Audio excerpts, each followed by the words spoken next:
సంధ్యా theatre దగ్గర తొక్కిసలాట ఘటనలో మృతి చెందిన రేవతి కుటుంబానికి మైత్రి మూవీస్ ఆర్థిక సహాయం ప్రకటించింది.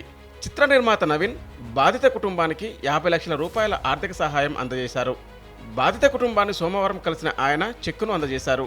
పుష్ప 2 చిత్రాన్ని మైత్రి మూవీస్ తెరకెక్కించింది. పుష్ప 2 సినిమా ప్రీమియర్ షో నేపథ్యంలో ఈ నెల 4న తొక్కిసలాట జరిగింది. ఈ ఘటనలో రేవతి అనే మహిళ మృతి చెందింది. ఆమె తనయుడు శ్రీతేజ్ తీవ్ర గాయాలతో చికిత్స పొందుతున్నాడు. ప్రస్తుతం సంధ్యా థియేటర్ తొక్కిసలాట వ్యవహారం సర్వత్రా చర్చనీయాంశంగా మారింది.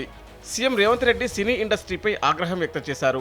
బాధిత కుటుంబాన్ని ఆదుకునేందుకు ఎవరూ ముందుకు రాలేదని, కనీసం కుటుంబాన్ని పరామర్శించలేదని విమర్శించారు. అయితే తొక్కిసలాటలో మృతి చెందిన రేవతి కుటుంబాన్ని ఆదుకుంటామని అల్లు అర్జున్తో పాటు చిత్ర బృందం ప్రకటించింది.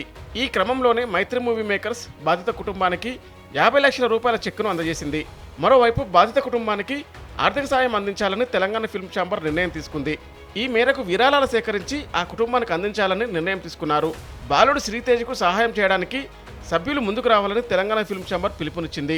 సంధ్యా థియేటర్ తొక్కిసలాట ఘటనలో తీవ్ర గాయాల పాలైన శ్రీతేజ్ ప్రస్తుతం కిమ్స్ ఆసుపత్రిలో చికిత్స పొందుతున్నాడు.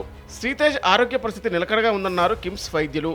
ప్రస్తుతం వెంటిలేటర్పై ఉన్న శ్రీతేజ్కు పైపు ద్వారా ఆహారం అందిస్తున్నారు. శ్రీతేజ్ మల్టిపుల్ ఆర్గాన్ ఫెయిల్యూర్తో బాధపడుతున్నాడు. న్యూరోలాజికల్ సమస్యల కారణంగా శ్రీతేజ్కు అప్పుడప్పుడు ఫిట్స్ వస్తుందని వైద్యులు చెప్పారు.